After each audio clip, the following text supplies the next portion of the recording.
Dzień dobry, witam na webinarium. Ja panu nie przerywałam, porozmawiajmy o włączeniu. Dzisiejszą prezentację przygotowała i przedstawi Lena Rogowska-Lewandowska, a ja nazywam się Bogna Mrozowska, reprezentuję FRSI i mam przyjemność być moderatorką dzisiejszego spotkania. Webinarium jest realizowane w ramach projektu finansowanego przez Islandię, Liechtenstein i Norwegię z funduszy EOG w ramach programu Aktywni Obywatele Fundusz Regionalny. I ten projekt, jak rozmawiać, wspieranie umiejętności informacyjnych jako podstawowej kompetencji świadomego obywatelstwa w demokracji uczestniczącej, to jest projekt realizowany przez FRSI, organizację, którą też reprezentuję. Nasza ekspertka Lena Rogowska-Lewandowska to trenerka, facylitatorka, wiceprezeska Fundacji Kultury Dialogu. Od kilkunastu lat współpracuje z instytucjami, zarówno organizacjami pozarządowymi, jak i biznesem, uczelniami wyższymi, instytucjami kultury w obszarze komunikacji, budowania kultury informacji zwrotnej w instytucji, przeciwdziałania dyskryminacji i innym formom przemocy. Łączy porozumienie bez przemocy z podejściem antydyskryminacyjnym. Leno, bardzo dziękuję, że przyjęłaś zaproszenie, żeby poprowadzić to spotkanie i przygotować scenariusz. Oddaję Ci głos. Dziękuję Bogna i dzień dobry. Cieszę się, że jesteście i że chcecie posłuchać o włączaniu. Spotykamy się na tym spotkaniu, żeby przygotować Was do prowadzenia scenariusza, który dotyczy prowadzenia włączających rozmów. Mam nadzieję, że po naszym spotkaniu zajrzycie do tego scenariusza i że spróbujecie wprowadzić go w życie. W scenariuszu używam różnych słów i teraz chwilę chciałabym o tych słowach opowiedzieć. Tam się przede wszystkim pojawiają często dwa słowa: włączenie i inkluzywność. I ja tych słów używam zamiennie. I dzisiaj, jak będę opowiadała o różnych rzeczach, to też mogę ich używać zamiennie. Dla mnie włączenie i inkluzywność opisują dokładnie to samo. I za chwilę opowiem, co opisują. To nasze dzisiejsze spotkanie będzie podzielone na trzy części.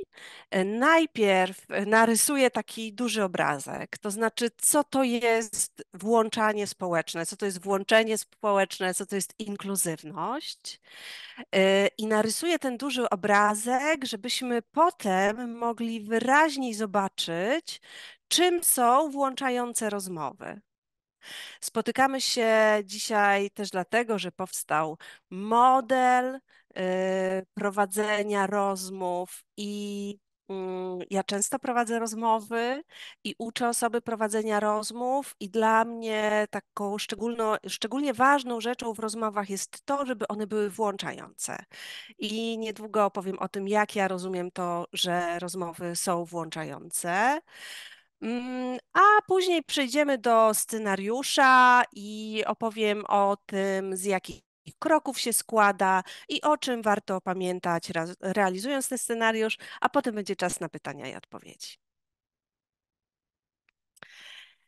No to idziemy do włączania społecznego. No właśnie, mamy takie trzy terminy: włączanie, inkluzywność i angielski akronim DEI. Wiem, że jakiś czas temu powstał webinar na temat DEI i umówiłyśmy się z Bogną, że wrzuci na czat naszego spotkania link do tego webinaru. Jeśli ktoś z Was jest zainteresowany i chce dowiedzieć się więcej o tym, czym to jest. Włączenie. Co to jest włączenie? Włączenie społeczne, czy włączenie w instytucji. Ja rozumiem włączenie w taki sposób, że to jest taki stopień, w jakim kultura organizacyjna pozwala różnym osobom czuć się pełnoprawną częścią czegoś. Czy częścią społeczeństwa, czy częścią zespołu, czy częścią organizacji. Czyli włączające spotkanie to będzie takie spotkanie, podczas którego wszystkie osoby uczestniczące a w szczególności osoby należące do grup doświadczających opresji, czyli to będzie takie spotkanie, w którym wszystkie osoby uczestniczące czują się szanowane, czują się brane pod uwagę, czują się słyszane, widziane. Inkluzywność podobnie jest takim działaniem, w którym bierzemy pod uwagę to, żeby przeciwdziałać różnym historycznym nierównościom, różnym historycznym i obecnym opresjom, którym podlegają różne grupy społeczne. Czyli inkluzywność, włączanie może się pojawić wtedy, kiedy zadbamy w instytucji o kulturę organizacyjną, kiedy zadbamy w społeczności o różne procesy, dzięki którym różne grupy społeczne będą mogły w równym stopniu korzystać z różnych instytucji. DEI to jest taki skrót od diversity, czyli różnorodność, equity, czyli równe traktowanie i inclusion, czyli włączanie. Ten skrót pojawił się już jakiś czas temu w anglojęzycznym świecie, w świecie związanym z przeciwdziałaniem dyskryminacją. Kiedy popatrzymy na historię przeciwdziałania dyskryminacji, to możemy zauważyć tam kilka faz. Lata 60. w Stanach Zjednoczonych to był ten moment, kiedy w wyniku antyrasistowskich ruchów pojawiły się w różnych instytucjach działania mające na celu równe traktowanie. To był czas akcji afirmatywnych, to były pierwsze treningi wrażliwości, które się odbywały i w biznesie, i w wojsku, i na uczelniach wyższych. To był ten pierwszy moment szerokich akcji na rzecz równości. Akcje te przynosiły różny skutek. Osoby działające na rzecz równości uczyły się wtedy tego, co działa, co nie działa, i dzięki temu my teraz wiemy więcej. I ten ruch na rzecz równości, tak jak mówiłam, przechodził przez różne fazy, testował różne rzeczy i po ruchu związanym z akcjami afirmacyjnymi pojawił się taki pomysł, że być może będziemy bliżej równości i włączania wtedy, kiedy nie będziemy tak bardzo zwracać uwagę na różne cechy, które nas różnią. I to były lata 80., czyli taki pomysł, że może da się nie zauważać różnic. I jak po prostu tych różnic nie będziemy zauważać, to będziemy bardziej włączający. Przetestowano ten pomysł, okazało się, że nie działa, że i za chwilę będziemy o tym mówić, o tym, jak działa nasz mózg. Nie da się przekonać ludzi do tego, żeby po prostu nie zauważali różnic między osobami. To jest dla ludzi dosyć ważne, to jak wyglądamy, jaką mamy płeć, ile mamy lat, zwracamy na to uwagę. W latach 90. pojawił się kolejny pomysł na podejście do przeciwdziałania dyskryminacji, na budowanie włączającego społeczeństwa, i to był czas wielokulturowości i różnorodności. Czyli tak jak w latach 80. był pomysł, że może będziemy nie zauważać różnic, to lata 90. powiedziały: OK, nie da się nie zauważać różnic, zauważajmy te różnice, ale przecież nie ma nic złego w różnicach. Fajnie jest się różnić. Wielokulturowość jest wartością, różnorodność jest wartością. No a później, XXI wiek, pojawiła się inkluzywność.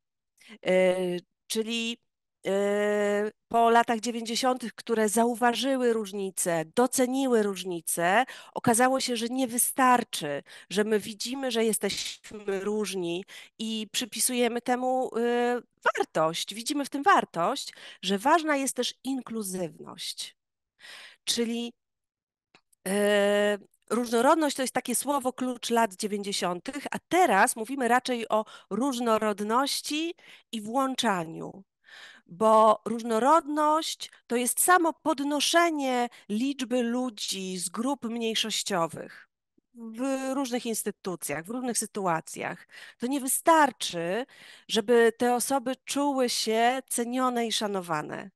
Inkluzywność, włączanie to jest taki wysiłek w tę stronę, że jak już jesteśmy tacy różnorodni i się spotkamy, to jeszcze spróbujmy się tak traktować, żeby każda osoba czuła się szanowana i brana pod uwagę. Więc to, o czym dzisiaj będę mówić, to włączanie jest elementem DEI, czyli takiego podejścia do tworzenia równych i różnorodnych instytucji i społeczności, w których zauważamy różnorodność i widzimy wartość w różnorodności, w których staramy się równo traktować i w których wykonujemy gest w stronę tych osób i tych grup, które w przeszłości i obecnie mogą doświadczać opresji. 50 milisekund to jest strasznie krótki czas i to jest czas, którego nasz mózg potrzebuje, żeby podzielić ludzi na swoich i obcych. Okazuje się, że nasze mózgi w zdumiewająco szybki sposób dzielą spotykane osoby na swoich i obcych. Grupujemy spotykane osoby pod kątem koloru skóry, płci, statusu ekonomicznego i jeżeli mój mózg odczyta osobę stojącą naprzeciwko mnie jako osobę obcą, czyli osobę, która ma zdecydowanie inny wiek niż ja, ma inną płeć niż ja, ma inny kolor skóry niż ja, to może zostać pobudzone ciało migdałowate. Ciało migdałowate, czyli ta taka najstarsza część naszego mózgu odpowiedzialna za reakcję walcz albo uciekaj. I jeśli ciało migdałowate zostaje pobudzone, to znaczy, że ono przygotowuje mój układ nerwowy na jakąś nieprzyjemną sytuację, na jakieś nieprzyjemne spotkanie. Obcy, obcy ludzie, osoby obce, osoby, które klasyfikuję jako obce, tylko dlatego, że je w taki sposób klasyfikuję, budzą poczucie zagrożenia albo odrazę. I ten mechanizm, to 50 milisekund, to jest jeden z ważniejszych mechanizmów wyjaśniających wszechobecność wykluczenia i dyskryminacji. Gdyby nie było w nas tego mechanizmu, nie spotkalibyśmy się dzisiaj o tym, żeby rozmawiać o włączaniu, bo nie byłoby to potrzebne, bo byśmy się nie wykluczali i nie dyskryminowali. I ludzie dzielą, kiedy tak się spotykamy, kiedy rozmawiamy, kiedy na siebie patrzymy, to dzielimy spotykane osoby na swoich i na obcych. I ten proces jest w pewnej części myślowy, ale w dużo większej części jest emocjonalny. To znaczy pojawiają się w nas jakieś emocje. Emocje to jest tak naprawdę chemia w naszym organizmie. Podskakuje nam poziom kortyzolu, albo pojawia się oksytocyna. Były takie badania, prowadził je Jonathan Haidt, autor książki Prawy umysł. I jego badania pokazały, że to myślenie to tak naprawdę dostarcza nam tylko usprawiedliwienia post factum dla różnych naszych uczuć i intuicji. To myślenie, te różne myśli, które mi się pojawiają na temat drugiej osoby, one się we mnie pojawiają, żeby mnie przekonać, że sedno mojej niechęci jest racjonalne.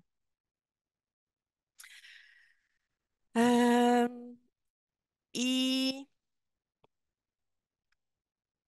z tym postrzeganiem osób i z takim klasyfikowaniem osób na swoje osoby i na obce osoby, jest bardzo ważne, żeby sobie zdawać sprawę z tego, że niezależnie od moich wartości, od moich przekonań, te mechanizmy neurofizjologiczne zachodzą we mnie i one mogą mieć miejsce podczas spotkania i podczas rozmowy.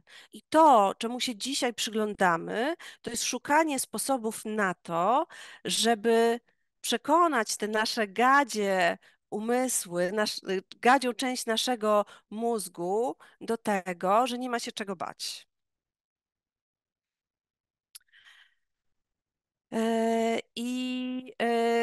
W tej chwili na slajdzie, tak jak wcześniej na slajdzie było widać twarz człowieka, taki przekrój twarzy człowieka, w której był odsłonięty mózg, to teraz na slajdzie widać krzesło, bo możemy sobie zrobić eksperyment, taki myślowy eksperyment, żeby sprawdzić, jak działa nasz układ nerwowy, w jaki sposób postrzega inne osoby.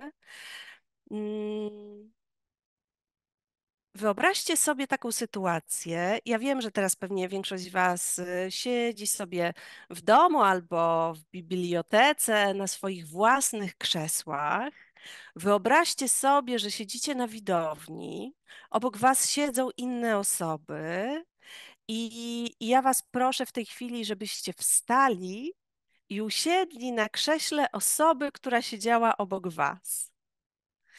To jest jeden ze sposobów na to, żeby sprawdzić, jak w tej chwili zachowa się moje ciało, jakie emocje się we mnie pojawią i jakie przeżycia. Otóż część osób, znaczna część osób, kiedy wyobraża sobie taką sytuację, że trzeba wstać i usiąść na krześle, które jest jeszcze lekko ciepłe, bo przed chwilą na nim siedziała inna osoba, to część osób wtedy przeżywa poczucie takie obrzydzenia. I to poczucie obrzydzenia, to za nie odpowiedzialne jest jeszcze inna część mózgu, też ważna w tych naszych opowieściach. Kora wyspy to jest taka starsza część kory mózgowej. Ona rozdziela płaty czołowe i skroniowe. Ona reaguje na odczuwanie obrzydzenia, takie rzeczy jak smród, takie rzeczy jak obrzydliwy smak. To jest ważna część mózgu, bo dzięki temu nie jemy zepsutych rzeczy, ale ona też przetwarza obrzydzenie moralne i estetyczne. Więc w tym samym miejscu w mózgu mamy odczuwanie smaku i empatię. I okazuje się, że osoby, które mają dosyć dużą trudność w budowaniu relacji z osobami obcymi, to w momencie, kiedy mają usiąść na tym lekko ciepłym krześle, odczuwają obrzydzenie. Nauka o mózgu jest bardzo ważna w kontekście budowania inkluzywnych instytucji, zespołów, inkluzywnych rozmów. Ale muszę skracać te moje wypowiedzi, bo mamy dzisiaj tylko godzinę na całe spotkanie. I znowu na obrazku pojawił się człowiek i mózg. I tak jak wcześniej mówiłam, że te 50 milisekund wystarczy każdej i każdemu z nas, żeby zaklasyfikować stojącą naprzeciwko mnie osobę jako osobę obcą albo osobę tak swoją, to z drugiej strony, kiedy ja doświadczam tego odsunięcia, tego wykluczenia, kiedy jakaś grupa mnie wyklucza, kiedy jakaś osoba mnie wyklucza, to wykluczenie strasznie boli. Otóż nasz mózg przetwarza doświadczenie wykluczenia bardzo podobnie jak ból fizyczny. Niektóre osoby zajmujące się działaniem układu nerwowego mówią też o tym, że nasz mózg tak bardzo przeżywa to uczucie wykluczenia, dlatego, że kiedy rodzimy się jako malutkie dzieci, to jesteśmy zupełnie zależni od osób dorosłych, osób opiekujących się nami. I dla małego dziecka wykluczenie równa się śmierć, to znaczy jak zostanę zostawiona, to nie przeżyję. I jakaś część naszego mózgu jeszcze cały czas tak funkcjonuje, że przeżywamy wykluczenie jako zagrożenie śmiercią. Oczywiście są różne skale wykluczenia i tutaj widzicie schody, takie na slajdzie widać zakręcone schody idące do góry i one mają symbolizować różne stopnie wykluczenia. Są mikrowykluczenia i o tych mikrowykluczeniach mówię też w scenariuszu, o mikronierównościach. Mikrowykluczenia, czyli na przykład taka sytuacja, kiedy uczestniczę w jakichś warsztatach i umawiam się z innymi osobami, że po warsztatach pójdziemy sobie razem na piwo. I ja idę na chwilę do toalety, wychodzę i się okazuje, że nikt na mnie nie poczekał. Nie wiem, może zapomnieli, a może nie chcieli na mnie poczekać. Takie mikrowykluczenie, coś malutkiego. Albo taka sytuacja, no niedawno były wybory, były różne debaty i kiedy oglądam taką debatę polityczną i tam jest tak dużo ludzi i ja tak sobie patrzę na te osoby i widzę, że nie ma wśród nich osób reprezentujących moją tożsamość. Jakąś część mojej tożsamości. Załóżmy, że nie ma kobiet, że rozmawiają sami mężczyźni. I to też może być takie doświadczenie wykluczenia.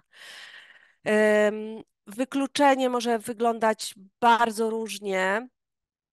Pamiętam, jak zaczynałam pracę i pracowałam z dzieciakami na warszawskiej Pradze Północ i zajmowaliśmy się działaniami teatralnymi i ta młodzież powiedziała, że bardzo by chciała pójść do Teatru Narodowego, żeby zobaczyć taki prawdziwy spektakl. I pamiętam, że się tak wystroili, to było 20 parę lat temu i wtedy to wystrojenie młodzieży z warszawskiej Pragi Północ polegało na tym, że włożyli, pamiętam, jakieś takie adidasy i nawet te adidasy były umyte pastą do zębów, żeby były takie bialutkie i takie śliczne. No i weszliśmy do Teatru Narodowego i wszyscy ludzie wokół tak na nas jakoś dziwnie patrzyli. I to też było doświadczenie wykluczenia. Te spojrzenia mówiły: ojej, jak wy dziwnie wyglądacie, ojej, nie pasujecie tutaj. Doświadczenie wykluczenia, tak jak na tych stopniach, tak jak widzieliście te stopnie wcześniej, może być malutkie, a może być całkiem duże. I te doświadczenia wykluczenia dodają się nam. W tej chwili jesteśmy jeszcze w tym dużym obrazku, przyglądamy się temu, czym jest wykluczenie i włączenie społeczne. I tutaj bardzo ważne są badania dr Camille Farrington, która przyglądała się dzieciom uczącym się w szkole i zauważyła, że dla dzieci uczących się bardzo ważna jest przynależność, to znaczy takie poczucie, że one przynależą do tej społeczności uczniowskiej. Ona zauważyła, że uczenie się ma charakter społeczny, to znaczy, że my rozumiemy świat poprzez interakcje z innymi. I w momencie, kiedy ja się czuję częścią społeczności szkolnej, to dużo łatwiej jest mi się uczyć. To ja dużo lepiej rozumiem to, co jest do mnie mówione. Pewność siebie, sprawczość, łatwiej jest wtedy poprosić o pomoc. Dzieci, które się czują częścią społeczności, nie traktują tak bardzo błędów i porażki jako nauki o tym, że tutaj nie pasują, że są jakieś inne, że odstają, tylko po prostu jako proces uczenia się. Kiedy osoby uczące mnie, kiedy ja jestem dzieckiem i patrzę na nauczycielki i nauczycieli i oni mają jakąś część tożsamości podobną do mojej i to może być płeć, to może być neuroróżnorodność, czyli na przykład nauczycielka może też mieć ADHD, albo to może być kolor skóry, że w momencie, kiedy te tożsamości są do siebie podobne, dzieciom jest dużo łatwiej się uczyć. Możemy patrzeć na przynależność, czyli na to włączanie i na wykluczanie, jak na pryzmat, przez który obserwujemy to, co się dzieje w miejscu pracy, na zebraniu, przy świątecznym szkole, w szkole, przy świątecznym stole, w szkole czy w bibliotece. I jeżeli zależy ci na tym, żeby budować włączające spotkania, a myślę, że osoby, które się dzisiaj tutaj spotkały, to jest szansa, że wam zależy na tym, żeby budować włączające spotkania czy włączającą społeczność, to bardzo ważne jest, żeby najpierw skupić się na sobie. I żeby w sobie uruchomić część inteligencji emocjonalnej odpowiedzialnej za umiejętność rozpoznawania w sobie tych momentów, kiedy czujesz przynależność albo wykluczenie. I teraz, ja już gadam 25 minut, strasznie długo, i teraz chciałabym Was zaprosić do krótkiego doświadczenia No właśnie, ja tak tu siedzę i gadam, a wy słuchacie. I ja jestem bardzo ciekawa, czy tak jak mnie słuchacie, to czy czujecie się włączone i włączeni w to spotkanie, czy też nie? To jest pierwsze pytanie, a potem będzie druga część pytania. Potem będzie, jeśli nie, to co mogłoby się wydarzyć, żebyście się czuli włączeni bardziej? I teraz mam prośbę do osób chętnych w to, żeby mi odpowiedzieć. Spróbujcie na czacie odpowiedzieć na pytanie, czy czujesz się włączona w to spotkanie? Czy czujesz się częścią tego spotkania? W skali od 0 do 10. 0 to nie, no ja się nie czuję częścią, nie czuję się włączona. 10 tak bardzo czuję się włączona. I pojawiają się pierwsze odpowiedzi. 5, 7, 6. I tu każda odpowiedź jest wspaniała. I z każdej odpowiedzi ja się mogę czegoś nauczyć i wy też się możecie czegoś nauczyć. Dzięki za te cyferki, dzięki za to, że się tak przyjrzeliście sobie i spróbowałyście to przełożyć na skalę od 0 do 10. To teraz kolejne pytanie. A co by mogło się wydarzyć? Co ja bym mogła zrobić? Albo co ty byś mogła zrobić, żeby te osoby, które nie czują się w pełni włączone w to spotkanie, mogły się poczuć bardziej włączone? Co takiego mogłoby się wydarzyć? Bogna podpowiada, żeby pisać do wszystkich. Kiedy się pisze na czacie, domyślam się, że być może ktoś wybrał, żeby pisać tylko do Bogny. A, ty albo tylko do mnie. Mhm.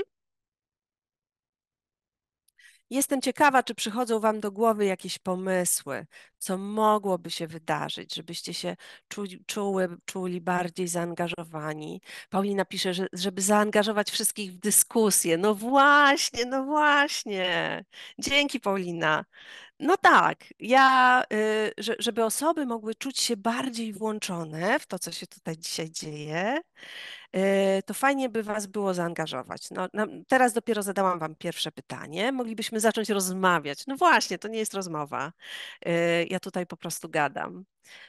Y,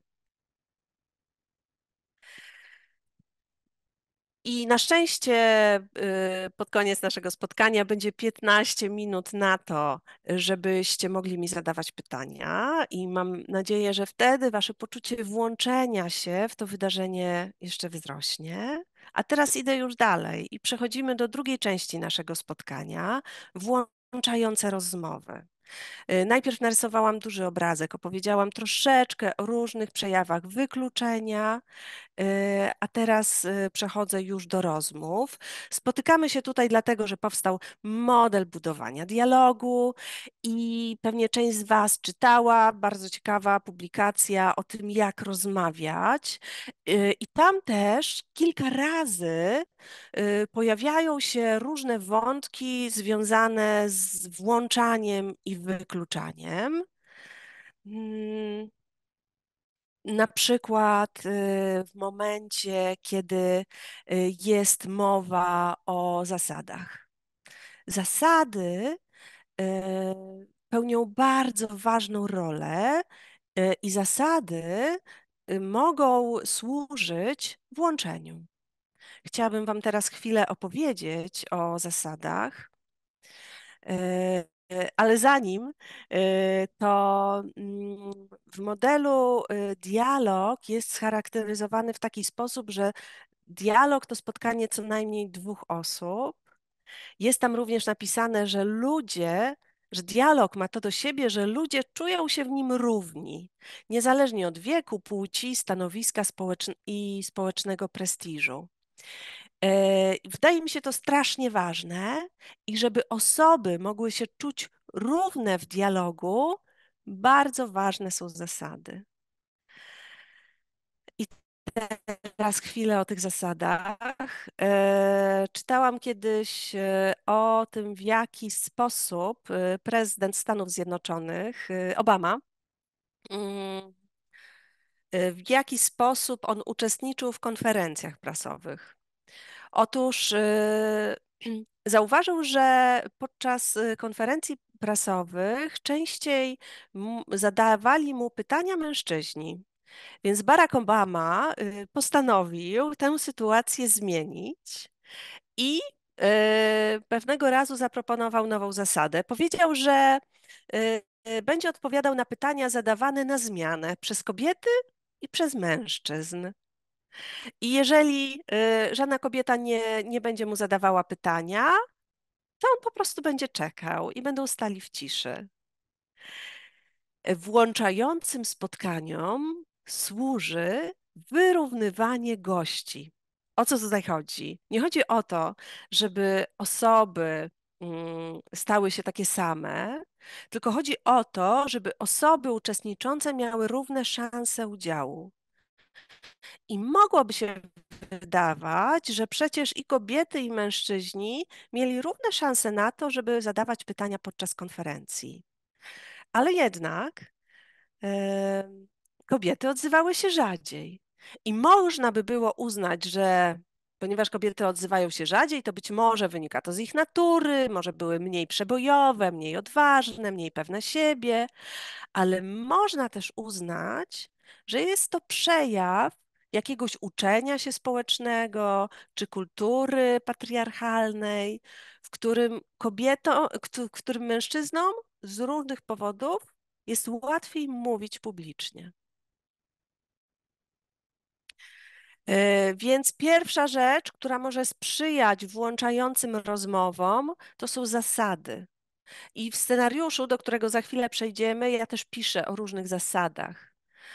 O czym warto pomyśleć, o jakich zasadach warto pomyśleć, aby rozmowa była bardziej włączająca. Druga rzecz, która może służyć włączającej rozmowie, to jest facylitacja. To jest szczególna facylitacja, czyli sposób prowadzenia tej rozmowy. Kiedy ja, jako osoba prowadząca rozmowę, traktuję osoby uczestniczące w równy sposób, to będzie sprzyjało temu, że osoby będą się nawzajem też tak traktować. Ważne będzie to, jakie pytania zadaję. Czy wytykam błędy, czy piętnuję błędy, czy też traktuję to, co osoby mówią z ciekawością i z otwartością i z taką gotowością do uczenia się.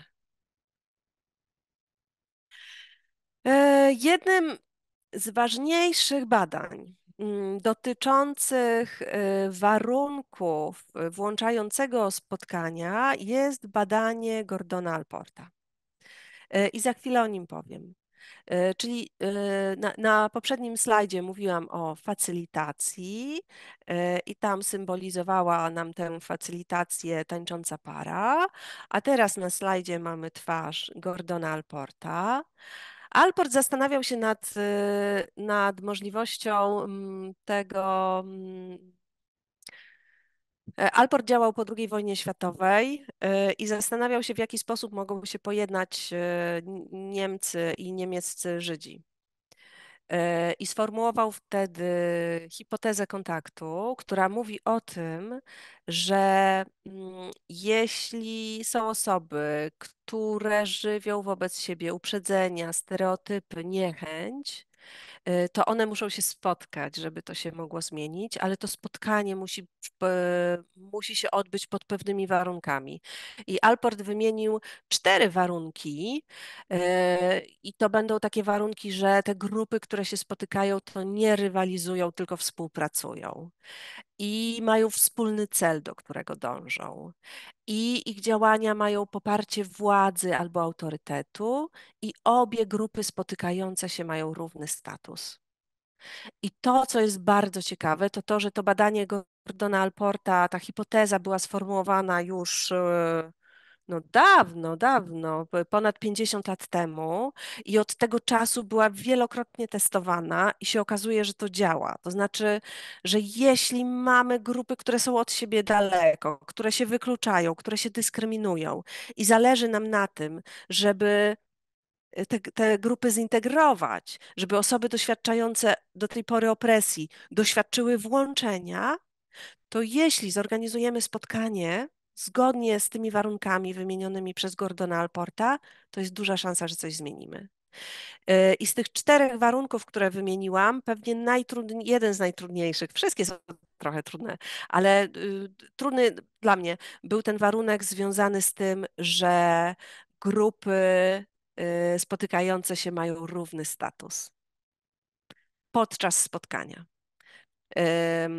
I być może zostanie nam chwilę czasu na to, żeby porozmawiać o tym, co to znaczy, że grupy spotykające się podczas spotkania mają równy status.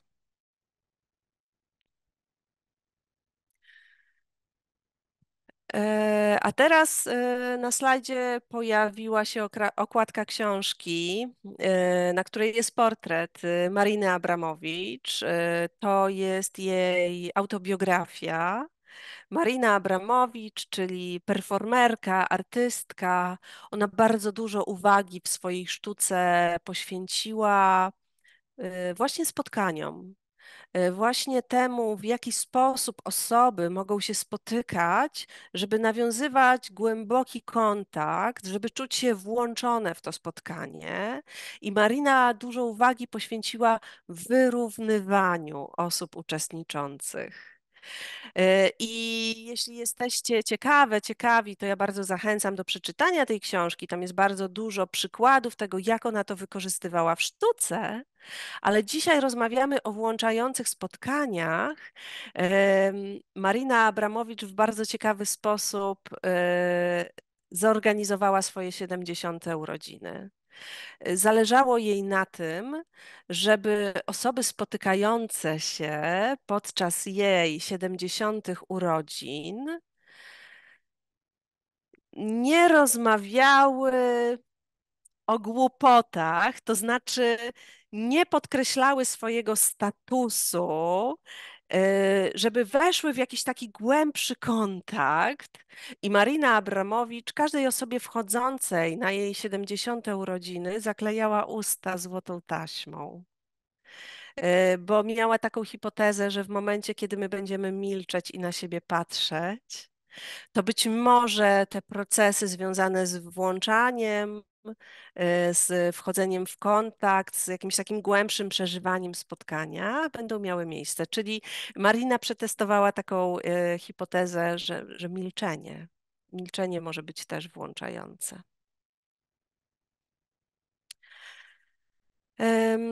Czas nas goni, więc przechodzę do scenariusza. Wcześniej opowiadałam o różnych wątkach z różnych porządków, o mechanizmach, które sprawiają, że osoby mogą czuć się bardziej włączone w jakieś spotkanie czy wydarzenie. I kiedy Bogna zaprosiła mnie do tego, żeby stworzyć scenariusz dotyczący włączania, to pomyślałam, że chciałabym opisać taki proces, przez który sama przeszłam i który jest dla mnie jakoś ważny. Widzę, że na czacie Bogna wrzuciła link do scenariusza. Jeśli ktoś chce sobie kliknąć i popatrzeć na ten scenariusz, to zapraszam. Mm, Więc ten scenariusz, który przygotowałam, można zrobić na 3 różne sposoby. Jeśli pracujecie z różnymi grupami, które systematycznie się spotykają, to jak najbardziej można wykorzystać ten scenariusz do pracy z taką grupą, która się systematycznie spotyka. Można wykorzystać ten scenariusz również do pracy z zespołem biblioteki, bo myślę sobie, że to jest grupa, która się systematycznie spotyka, pewnie macie jakieś zebrania i pewnie podczas tych zebrań pojawia się specyficzna dynamika włączenia i wykluczenia. Być może są osoby, którym jest łatwiej mówić, być może są osoby, którym jest trudniej mówić. Miałam okazję prowadzić podobne warsztaty z zespołami różnych bibliotek i okazywało się to bardzo ciekawe. Czyli ten scenariusz można zrobić na różne sposoby. Jego elementy można wykorzystać w pracy z grupą, która się systematycznie spotyka, w pracy z grupą, która doświadcza opresji i która chciałaby w bardziej świadomy sposób y, włączać się w różne procesy albo zabierać głos w swojej sprawie. Czyli można ten scenariusz wykorzystać w pracy z, z grupą, która się specjalnie spotyka, żeby zająć się tym, jak mogę bardziej być włączona w różne rozmowy. I trzeci sposób, na jaki można zrobić ten scenariusz, to jest to, żeby go sobie zrobić w głowie. To znaczy, każda osoba indywidualnie może sobie zrobić różne ćwiczenia, poprzyglądać się temu, jak ja czuję różne rzeczy, i potem obserwować spotkania, w których uczestniczę, obserwować dynamikę włączenia i wykluczenia, i być może będzie można podzielić się swoimi refleksjami z innymi osobami. Celem tych warsztatów, w zależności od tego, z jaką grupą je zrobimy, jest przede wszystkim to, żeby osoby jaśniej zobaczyły, czym jest włączenie, czym jest wykluczenie i w jaki sposób można działać na rzecz włączenia, jak można sprawiać, żeby rozmowy były bardziej włączające. Krok pierwszy scenariusza polega na tym, żeby osobom, które przyszły, opowiedzieć o tym, czym jest włączenie społeczne, czym jest włączająca rozmowa i dlaczego to jest ważne. Ja dzisiaj próbowałam Wam o tym opowiedzieć przez 40 minut. Myślę, że wątki, którymi warto jest się zająć, to to, że są różne stopnie wykluczenia, że tutaj ważny jest nasz układ nerwowy, że każda i każdy z nas tego doświadcza i jednocześnie każda i każdy z nas może bardziej świadomie kształtować spotkania. Drugi krok, runda, polegałaby na tym, żeby każda osoba mogła opowiedzieć jakąś historię związaną z włączeniem i z przynależnością, bo w momencie, kiedy ja się czuję włączona, to ja czuję przynależność. Ja bardzo lubię zaczynać warsztaty, które prowadzę, prośbą do osób uczestniczących, żeby opowiedziały krótką historię. I tutaj proponuję, żeby poprosić osoby uczestniczące o to, żeby przypomniały sobie taką sytuację, kiedy czuły się w coś włączone. Zachęcam do tego, żebyście wy, jako osoba prowadząca, żebyście też się podzielili taką sytuacją. Kiedy ja się czułam włączona w jakąś rozmowę, w jakiś proces i jak to przeżywałam. No właśnie, osoby opowiadają historię, że na przykład ktoś poszedł na wagary, albo ktoś siedział przy stole świątecznym i się poczuł włączony. I potem możemy się jeszcze poprzyglądać temu, jakie to są emocje i gdzie w ciele one się pojawiają, kiedy ja czuję przynależność. Kolejny krok, krok trzeci, jak czuję wykluczenie. Czyli najpierw w rundzie przyglądaliśmy się przyjemnym emocjom, które się pojawiają w nas wtedy, kiedy czuję przynależność, a w trzecim kroku przyglądamy się rzeczy dużo mniej przyjemnej, czyli w wykluczeniu. I tutaj proponuję, żeby to już nie była runda, żeby tylko chętne osoby powiedziały o tym, opowiedziały historię, kiedy czuły się wykluczone, i żebyście ponazywali uczucia i te miejsca w ciele, gdzie się one pojawiają, kiedy ja czuję wykluczenie. I tu ponownie zachęcam osoby prowadzące, żeby też się podzieliły swoją historią, kiedy poczuły wykluczenie.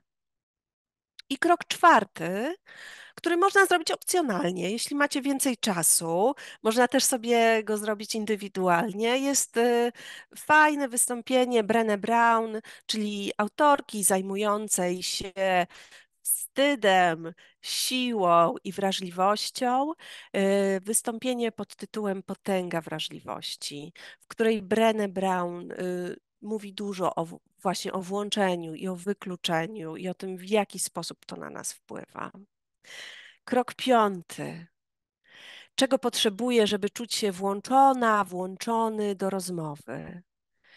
proponuję, żeby zrobić to w formie pracy indywidualnej i w parach. Najpierw osoby indywidualnie zastanawiają się, czego potrzebuje, żeby czuć się włączona, a potem w parach opowiadają sobie o tym. I potem na forum zbieramy wnioski, czego potrzebuje, żeby czuć się włączona do rozmowy. Krok szósty. W kroku szóstym, korzystając z tego, co się pojawiło przed chwilą, osoby w małych grupach zastanawiają się nad tym, jak możemy zadbać o to, żeby rozmowy były bardziej włączające. Ja już wcześniej mówiłam o tych o zasadach, że zasady mogą tutaj nam pomóc, sposób ustawienia przestrzeni może nam pomóc. I co jeszcze?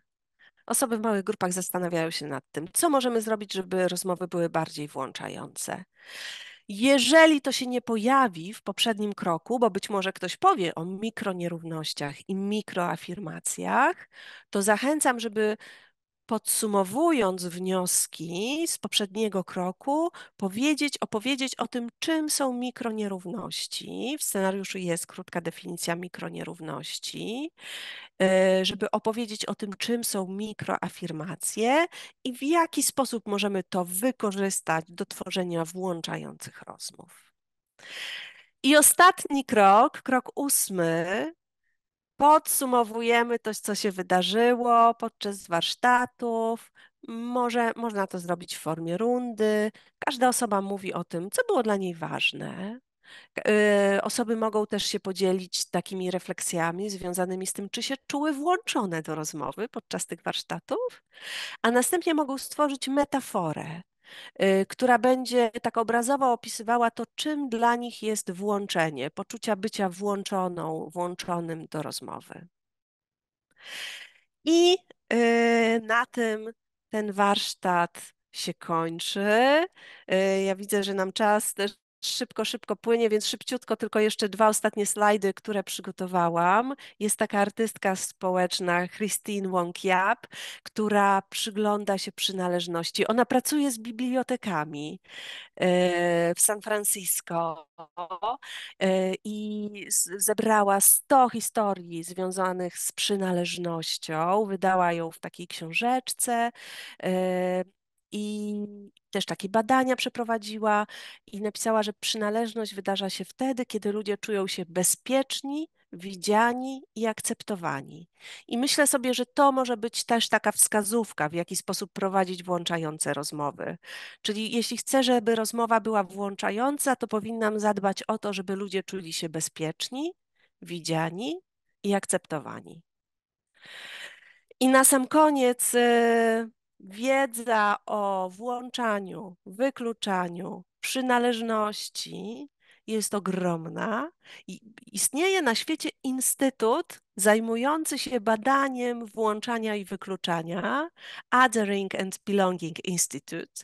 I jeśli interesują Was te tematy i posługujecie się językiem angielskim, to można się za darmo zapisać na różne kursy i studia i pogłębiać swoją wiedzę o włączaniu, o inkluzywności. I na tym kończę i bardzo chętnie zobaczę Was może ktoś się pokaże albo Jesteśmy w usłyszę, trybie a webinarium, wiesz, więc tak, nikogo nie zobaczę. więc Nikogo nie zobaczę.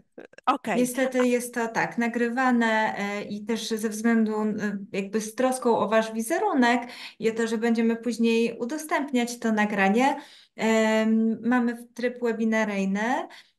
Ale możecie zadawać pytania na czacie i bardzo zachęcamy tutaj do podzielenia się swoimi refleksjami czy zadania pytań, jeśli macie jakieś do scenariusza, do prezentacji, może chciałybyście, żeby coś wyjaśnić, do jakiegoś wątku wrócić, to mamy jeszcze mniej więcej 10 minut na taką rozmowę, wprawdzie częściowo na czacie, ale możemy się do różnych punktów poruszonych przez Was odnieść. Więc jeśli chcecie się czymś podzielić, o coś zapytać, to poprosimy. Nie wiem, Leno, czy może Ty byś chciała jeszcze coś dodać w tym momencie, w którym czekamy na ewentualne pytania?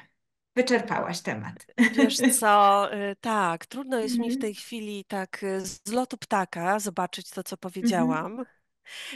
Ale ty słuchałaś, więc jestem ciekawa, może ty byś chciała o coś dopytać? Bo przez niektóre rzeczy to ja tak po prostu przeskoczyłam, bo tak, bo to wszystko chciałam zrobić w Mhm. 45 minut, Jasne. a temat jest bardzo, bardzo szeroki. Bardzo jest szeroki. To ja może bym Cię poprosiła, żebyś troszkę jeszcze opowiedziała o mikronierównościach i mikroafirmacjach, bo ten termin się pojawił, piszesz o tym w scenariuszu, a myślę, że to nie są takie powszechnie używane terminy i że może warto by w dwóch słowach jeszcze powiedzieć, o co chodzi. Mhm. Super, dzięki za to pytanie. Bardzo lubię mówić o mikronierównościach i mikroafirmacjach. E, Mikronierówności to są takie małe gesty albo miny, albo dźwięki, które wykonują nasze ciała w momencie, kiedy jesteśmy w kontakcie z osobą, którą postrzegamy, że ona ma niższy status niż my. To może być takie, to może być przewracanie oczami. To może być taki gest wycofania i skrzywienia. To się bardzo często wydarza podczas spotkań. Badania nad mikronierównościami zaczęły się w latach 90. Na przykład przyglądano się temu, jak wyglądają spotkania rad nadzorczych, w których dużo było mężczyzn i mało było kobiet. I zauważono, że kiedy kobiety zabierają głos, to mężczyźni jakoś tak na zegarek patrzyli albo właśnie robili tak. Albo inne takie małe gesty. Oni czasami to robili świadomie, czasami nieświadomie. I właśnie te małe zachowania zostały nazwane mikronierównościami. To jest bardzo ważna wiedza, żeby wiedzieć, że coś się takiego wydarza między ludźmi wtedy, kiedy prowadzimy spotkania. Bo być może ja, jako osoba prowadząca, również robię mikronierówności. Być może nie patrzę na wszystkie osoby uczestniczące, tylko patrzę na osoby, do których jest mi jakoś bliżej. Być może łatwiej przerywam niektórym osobom, na przykład osobom starszym, albo osobom o danym statusie społeczno-ekonomicznym. Być może daję więcej przestrzeni osobom, które mają daną cechę tożsamości. Więc jeśli jesteście w roli osoby prowadzącej spotkania, to zachęcam do tego, żeby się przyglądać sobie, czy ja używam mikronierówności.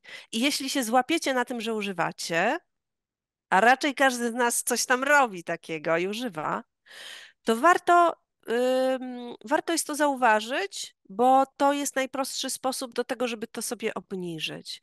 Można również stosować mikroafirmacje.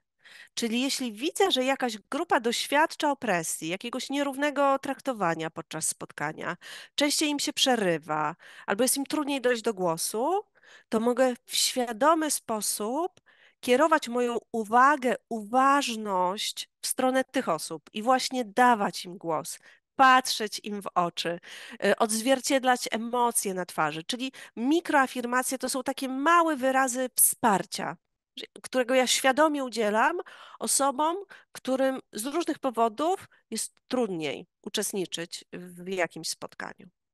Chyba można powiedzieć, że to, co zrobił Barack Obama, to była mikroafirmacja. Tak, a nawet makro. Ja myślę, że to Makro. była makro, bo on powiedział: słuchajcie, to będzie tak, że od dzisiaj to ja poproszę te pytania na zmianę. Więc tak wyraził to wprost. W mikroafirmacjach po prostu to jest nasze ciało, to się dzieje na poziomie ciała. Okej. Bardzo, bardzo dziękuję. I rozumiem, że rekomendujesz, że w przypadku mikronierówności, żeby bardziej zwracać uwagę na siebie i jakby trochę modelować swoim zachowaniem też, jako osoba prowadząca, niż na przykład zwracać uwagę osobom uczestniczącym, że to nie o to chodzi, żeby tutaj wytykać teraz palcami, kto jaką minę robi. Tak, raczej tak. Chyba że macie już takie naprawdę wysokie umiejętności facylitacyjne, bo to może wprowadzić więcej zamieszania niż porozumienia. Rekomenduję zaczynać od siebie. Super, bardzo, bardzo dziękuję. Nie widzę pytań, więc myślę, że powoli będziemy kończyć. Bardzo zachęcamy do skorzystania z tego scenariusza, a także skorzystania z dwóch pozostałych scenariuszy dotyczących rozmawiania o demokracji i o klimacie w swoich społecznościach. Nagrania webinariów wraz z plikami ze scenariuszami zamieścimy niebawem w zakładce Biblioteka na stronie Jak rozmawiać. Bardzo dziękujemy, że byłyście i byliście z nami. Do zobaczenia.